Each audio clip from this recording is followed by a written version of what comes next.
I want to make a couple quick points. I went to get gas, though I don't want to contribute to the society. I've got to move around faster than walking, and so far we don't have cars that can run off of solar power and steam, which they will, but they haven't yet.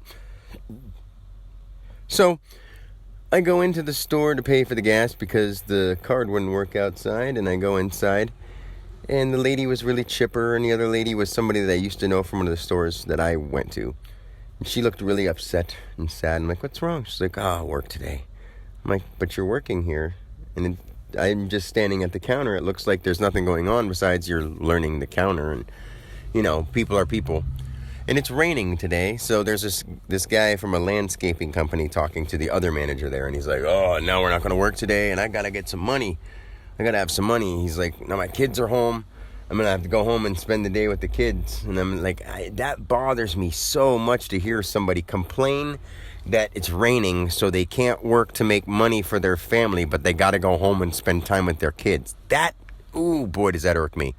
And there's so many people who live like that, with that thought. They're so propelled to put on their clothes, their boots to go landscape. Or this guy that's at this pump next to me, he had a button up the front dress shirt and some slacks and his glasses, and he's getting ready to go to some office when his family's at home. This is what we get ready to go do. Now, I'm not trying to be one of those people who perpetuates any bad news, but instead of people listening to people who don't care about them. And you have to know it's obvious. If you've been alive long enough to see that there's been wars in place, and there's been people who caused them and sent people to them and arranged them to happen, then you know that those people don't have your best interests or your best concerns in mind. So therefore, those same people are the ones telling you now at your older age, where you allow them to dictate the way you think, your family thinks, and your grandchildren and children think. Because the same people that don't care about you, that you can't trust, that sent you off to die, and people of your peer generation off to die, and you saw that. But now you'll still listen to the things they're telling you. You'll believe the things they say.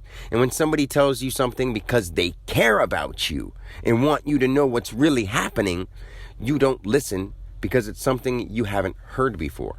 You can't take stock in everything you've heard. In fact, most of the things you've heard are lies. I would say everything you've heard is a lie up to this point until you start telling it to yourself. Now, that's what I dare anyone to do, is really start thinking, is this making sense? And listen to the real answer. Because this will help you. You need this. People that don't care about you are telling you what to do and you're listening. People that really care about you are suggesting what you should do and you don't care. This is becoming your own fault.